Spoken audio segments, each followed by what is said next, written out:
ensisinkana ya His Excellency Bobi Wine n'abazungu bakyerupe aba European Union gye buvuddeko olunaku lumu bbiri emabega bwebanga eri n'abannayuganda abamu beyanyiizizza n'okubanga bawulira obubi omu ku bannayuganda abo si mulala ye General Muhoozi Kainerugaba.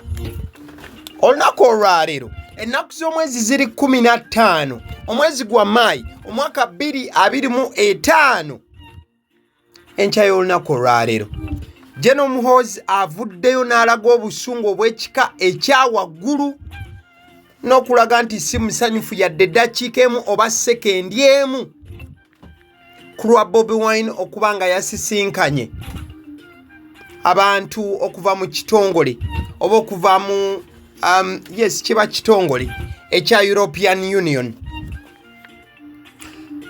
His Excellency Bobi Wine oluvannyuma lw'okusisinkana bano ebifaananyi byabunye ku mutimbagano wonna era nga bwe ngenda okuba nga nkulaga wabula katusooke ku General Muhoozi kyayogedde okubanga alaga obusungu ate era mu kaddekika kamu tugenda kugenda ne wa Bobi Wine tulabe byazzeemu General Muhoozi ate era mu kaddekika kamu tulabe General Muhoozi olunaku olwaleero bw'avuddeyo n'alaga obusungu obw'amaanyi n'abaako omukyalo ow'amaanyi mu ggwanga bw'agamba nti kati nayina okuba nga avaayo ne yeetonda naye ng'ekimwetonza byonna ku vidiyo eno. Kale General Muhoozi olunaku olwaleero akoze post gy'olaba eddakiika eno n'agamba nti this is an abomination.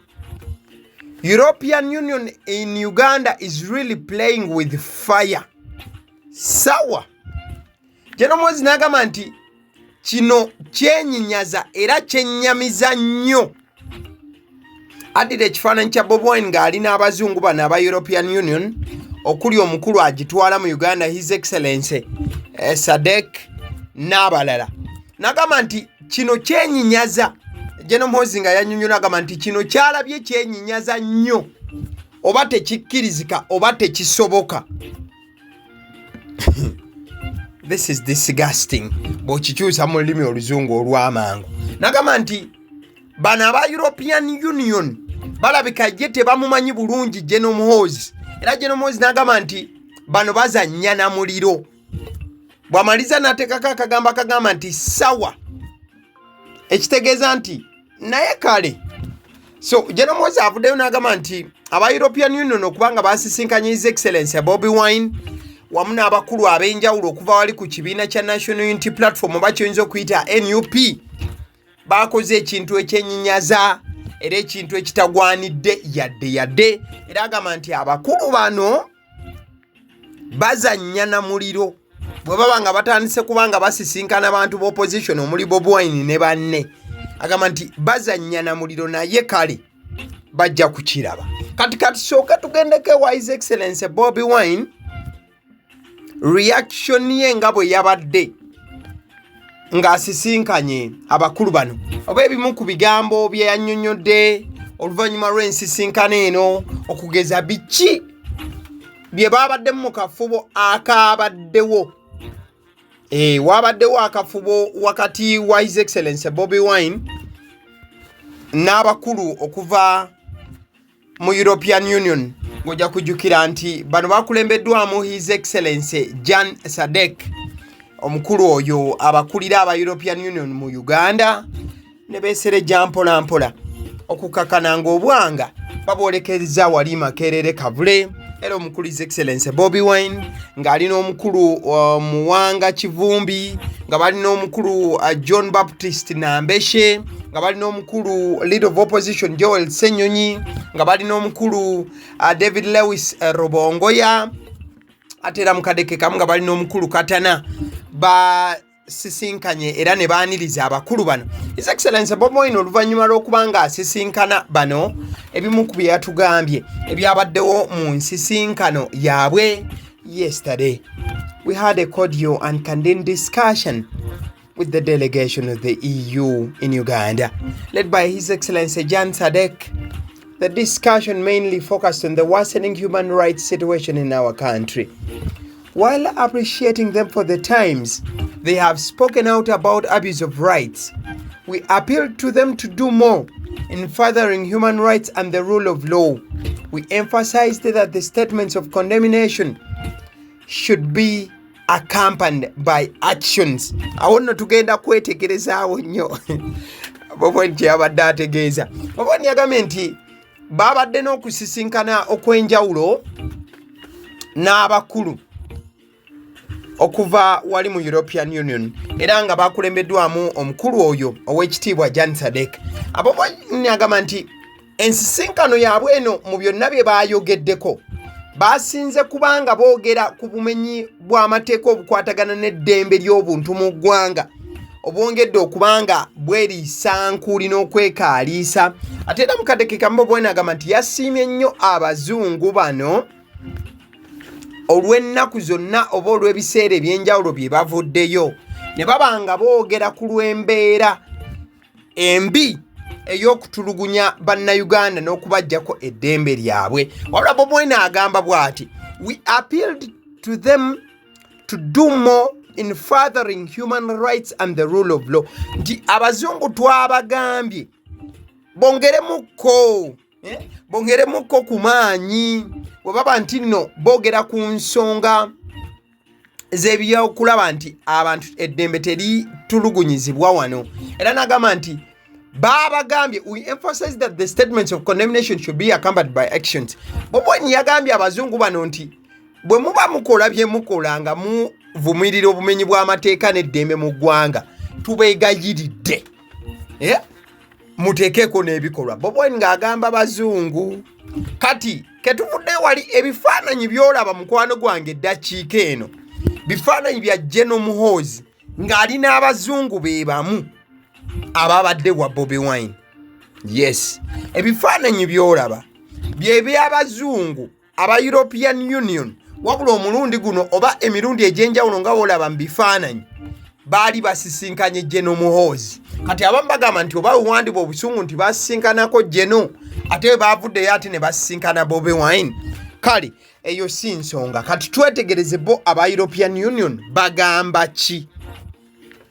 Aba European Union nga bamaze okusisinkana Bobi Wine bayise ku mikutu gyabwe emigatta bantu ne bagamba nti as part of our regular Team Europe dialogue with political parties in Uganda, nti ng'ekitundutundu ku nkola yaabwe bannabulaaya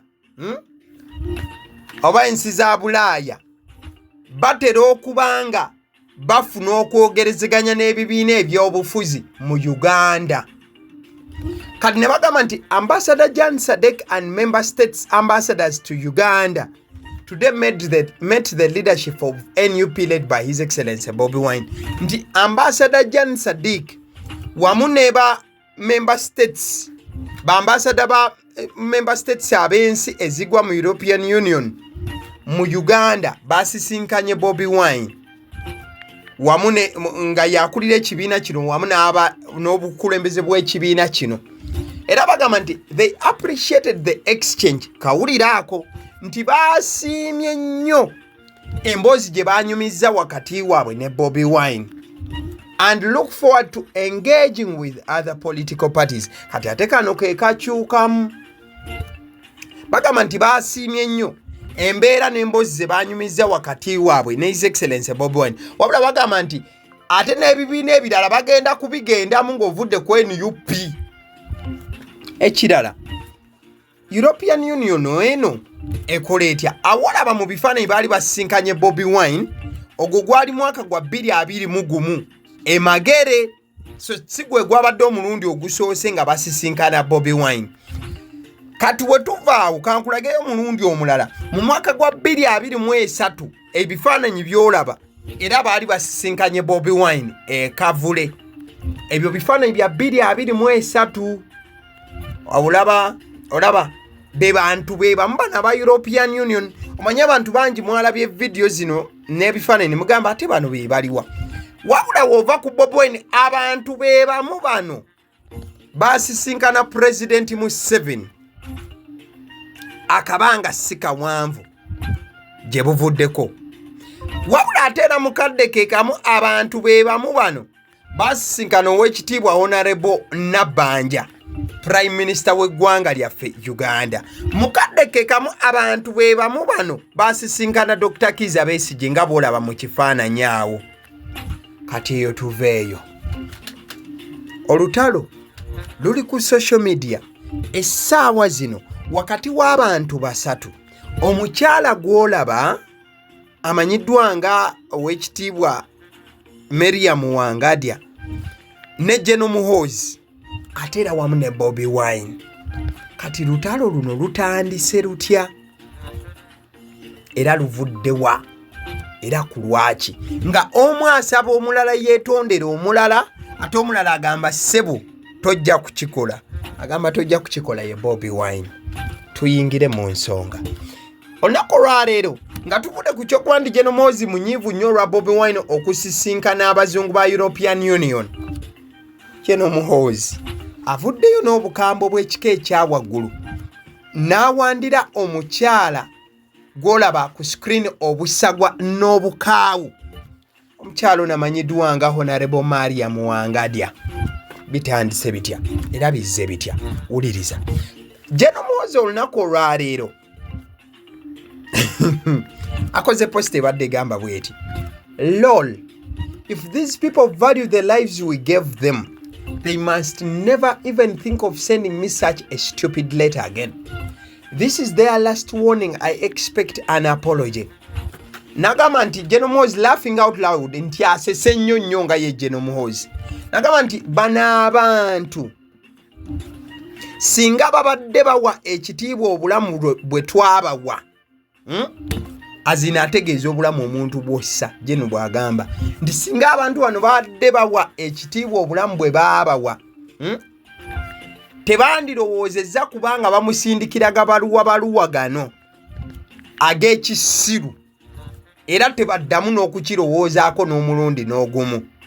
Jeno Muhoozi wano wagattideko nti this is their last warning, nti kuno kwe kulabula kwabwe okusembayo. Era General Muhoozi n'agamba nti asuubira mu bwango bw'ekitalo omukyala Mariam Wangadya okufulumya ebbaluwa eyeetonda ng'oggyeko n'ebbaluwa gye yabadde amuwandiikidde. Kati ali awo omulabe ayinza okubuza bbaluwa kyenu eri ekwata ku biki era omukyala ono laani?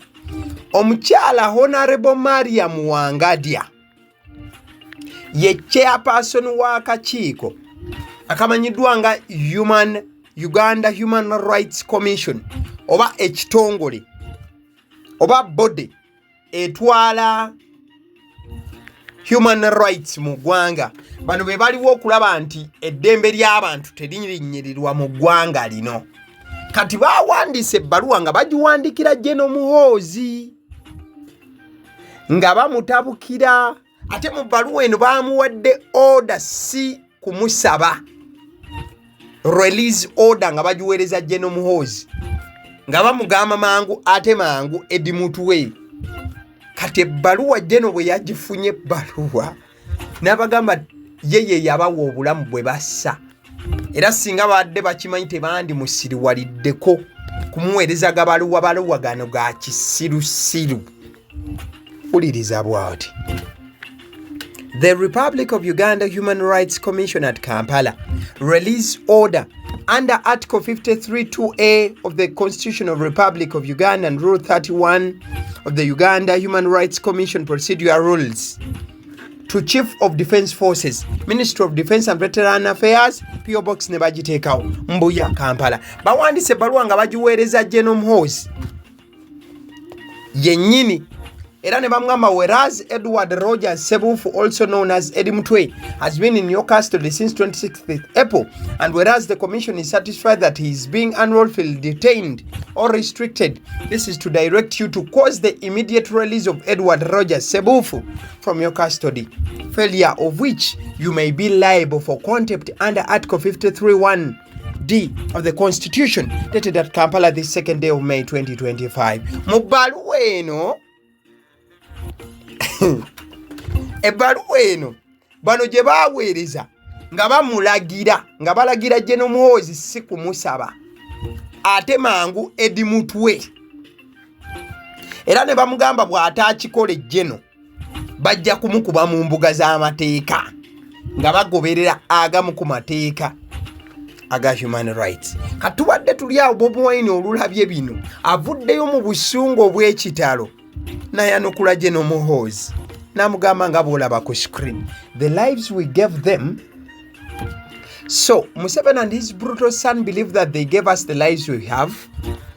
After seeing this, you then understand why they treat us the way they do, until we rise up and put an end to this madness.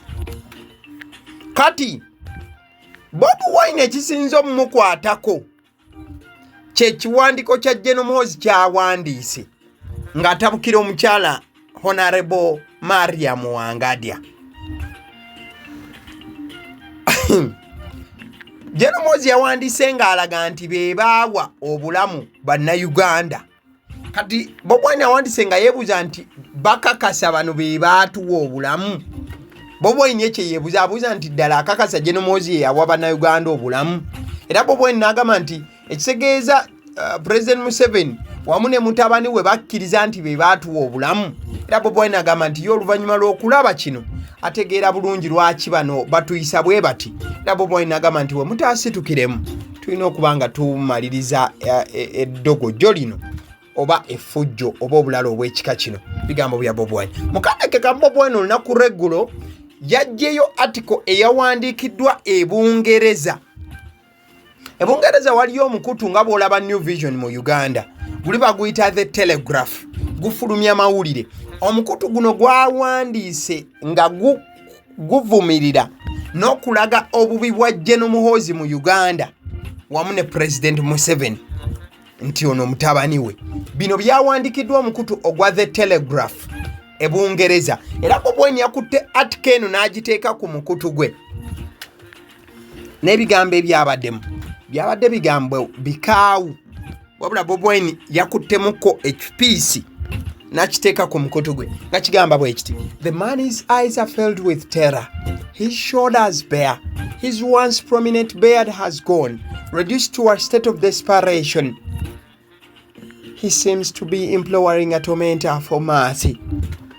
In some dictatorships, torture occurs fervently in underground cells, but the ordeal of Edward Sebufu, a prominent opposition activist, shows that Uganda under President Museveni is brazenly different.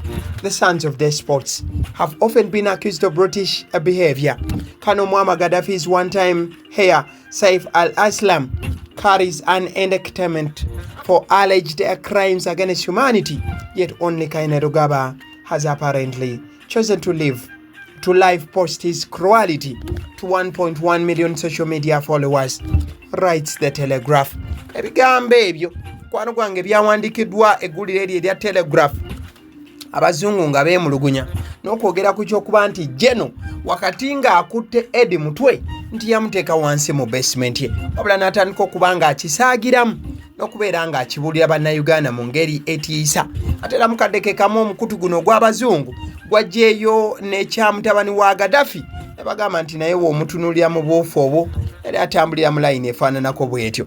Kati ate ne bagenda maaso okuba nga tooki bagikuba bagiggyeeyo ne bagize wa General Muhoozi Kainerugaba obufu ofaananako bw'etyo. So byowulidde bigambo bya Bobi Wine, General Muhoozi, omukyala Mariam Wangadya, ate era wamu ne The Telegraph okuva wali Ebungereza. Alison Painters UG kwano gwange bano basizi balangi bagamba genda maaso n'okuba nti obeeyunira ku 0705 19 36 bajja kusiigira kalangi mu ngeri naawe ejj'okusanyusa nga ggwe nnyini kizimbe. Abasiddi omusunsozi erinnya eryange agaliwo omukutu kwe tuli tugenda maaso n'okuba nga tusimba amakanda kubanga tukuweereza information.